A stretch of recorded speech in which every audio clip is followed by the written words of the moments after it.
Bismillahirrahmanirrahim. Assalamualaikum warahmatullahi wabarakatuh. Saya menyimak pidato bakal calon presiden Bapak Anies Rashid Baswedan semalam. Pidatonya menarik.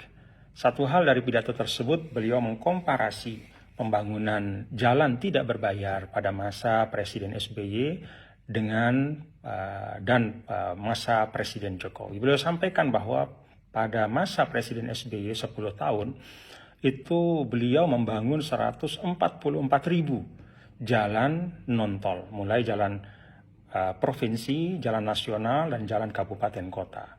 Jauh lebih tinggi dibanding pencapaian Presiden Jokowi selama 9 tahun, yaitu hanya 19.000 kilometer. Beliau sampaikan perbandingannya 7,5 kali lipat pada masa Pak SBY, lebih banyak dibanding dengan masa Pak Jokowi. Menyimak pidato ini saya punya satu catatan, bahwa Mas Anies Rashid Baswedan tidak menyebut melupakan. Saya tidak tahu ini sengaja atau tidak sengaja ya. Mestinya sebagai calon presiden beliau memaparkan secara utuh. Beliau tidak menyebutkan tentang jalan desa yang terbangun pada masa Presiden Jokowi. Pada masa 9 tahun sampai akhir 2022 itu ada lebih dari 316.000 kilometer jalan desa yang dibangun oleh Presiden Jokowi. Kita tahu kalau bicara tentang mengurangi kesenjangan, bicara tentang mewujudkan keadilan sosial bagi seluruh rakyat Indonesia, salah satu instrumennya adalah meningkatkan kemakmuran di tingkat desa. Dan meningkatkan kemakmuran di tingkat desa itu artinya apa? Mempercepat aktivitas ekonomi, meningkatkan aktivitas ekonomi, dan memperbesar porsi ekonomi yang diperoleh oleh masyarakat desa.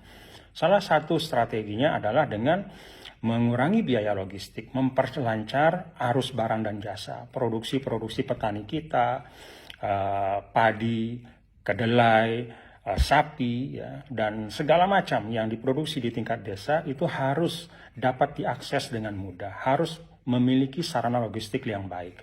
Karena itu pembangunan atau jalan desa itu memegang peran yang sangat penting untuk menghadirkan keadilan sosial bagi seluruh rakyat Indonesia, mengurangi ketimpangan antara desa dan kota.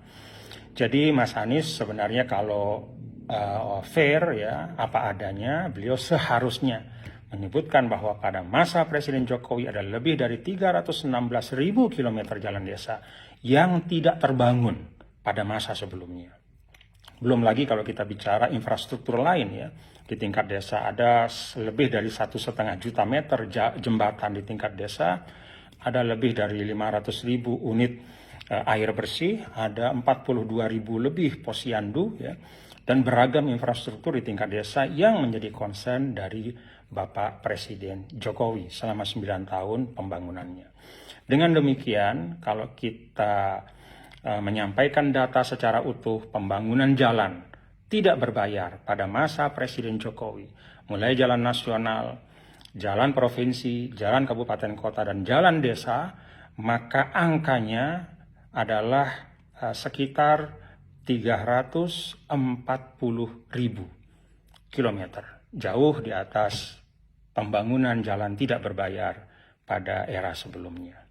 Terima kasih, itu catatan saya. Terima kasih kepada Mas Anies Baswedan yang sudah menarik gagasan kontestasi kepemimpinan menuju kepada kontestasi gagasan. Hanya mohon data-data disampaikan secara utuh, jangan setengah-setengah. Assalamualaikum warahmatullahi wabarakatuh.